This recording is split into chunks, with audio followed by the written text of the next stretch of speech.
Sounds like a coincidence to me. And hoping not to ruffle any feathers tonight is horse-mad Holly. You know that's not a real horse, don't you? Crazy horses. I'm extremely competitive. There's no place for second in our house. Well, it's not your house, because like all the hosts this week, Holly's throwing her party in this posh pad. I'm used to an Arga. Where's the Arga? Nowhere to be seen.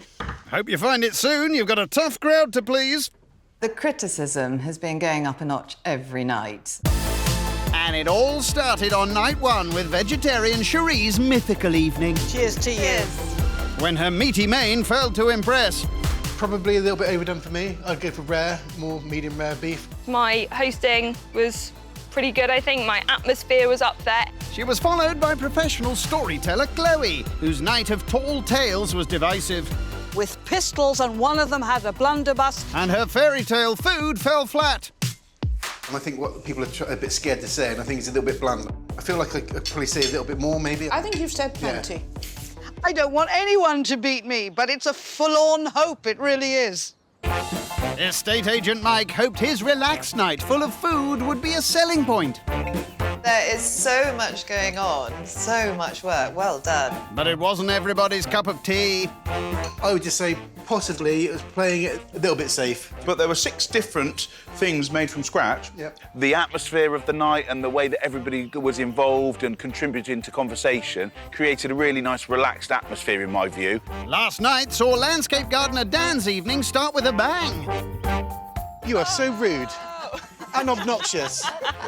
Within the 30 seconds of me turning up, Dan already managed to offend me. And his critical comments caught up with him.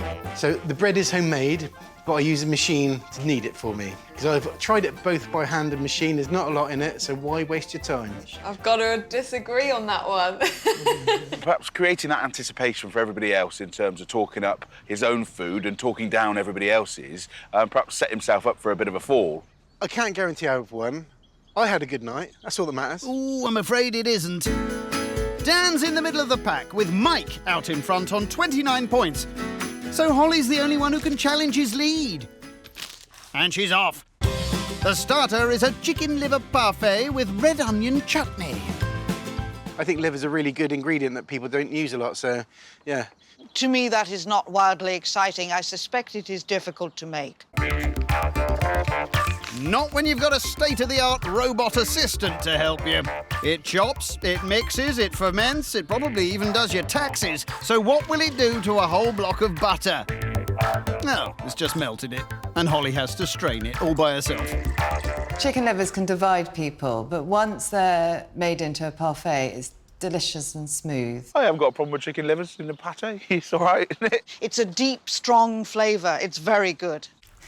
It's not a nice feeling. Imagine how the chickens feel. Into the gadget goes garlic, shallots, and another half block of butter. The butter makes this dish very rich and delicious. It's chopping. It's being blooming noisy is what it is. In with the livers. There's no Chianti, but there is port and Madeira.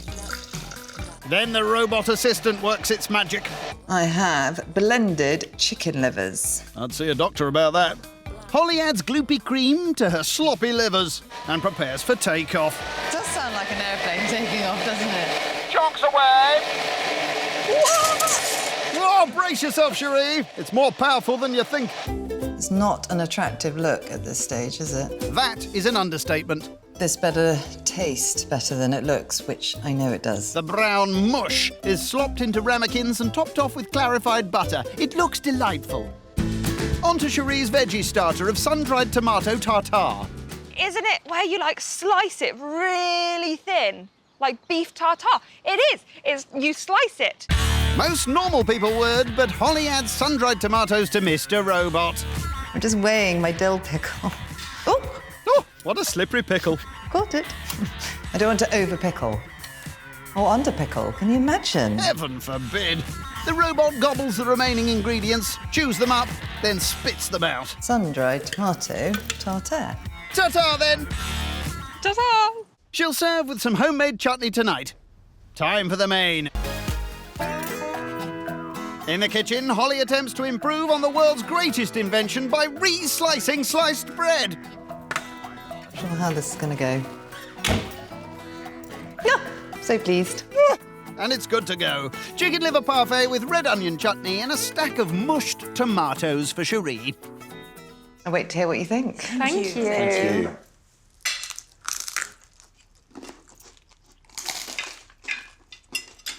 This is pretty amazing. I would expect to eat this in a restaurant.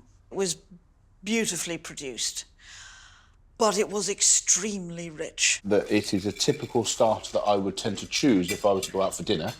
It hasn't fallen short as to if we were out for dinner. Pate tastes nice, mellow. I like it. The red onion chutney and the parfait, they mixed well. Was a good balance. She got that right. It went down really well. Even Dan liked it. I mean, who would have thought it? Am I right in thinking there's some kind of either gherkin or vinegary sort There's of... a dill cucumber in there. Perhaps a little bit too much of that because it's quite vinegary. Here she goes again. I'm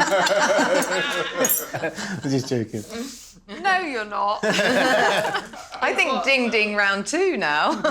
He's picked a new target, that's what it is. He's got bored of winding Chloe up and now he's hitting on me instead. Oh, let's hope not. From the start of the evening, we knew this was coming, didn't we? It was going to be some fun. I am very intrigued by how old you are. You say how young you are. Yeah, no. Oh, God, you're brilliant. Surprisingly tactful. How old do you think I am? I'm going for 52. Maybe not. I'm going for 44. See, look at the difference between you two. Look He's at a kid. this. He Look likes, at this. He likes making friends. So Mike's played it safe all week. He hasn't really stuck his neck out too far. It's dodgy territory if you're going to second-guess somebody's age and you get it wrong. The tales you've been telling and what you've been open about to share with us, I think 50. I'm 48. No! What is it? I told Holly that I thought she was 50. She said 48. Yeah, not ideal. Yes, I'm old enough to be her mother, but she didn't need to draw attention to it. It's fine. Everybody knows now. It's okay. I'm okay with it. Are you, though? She just likes moaning, not guessing. Like, what is actually going on, Dad? Because I can't figure it out. I think you're having fun. I'm getting a lot of hostility. Well, that's possibly why people misunderstand me. Well, I understand them. And I understand it's time for the main.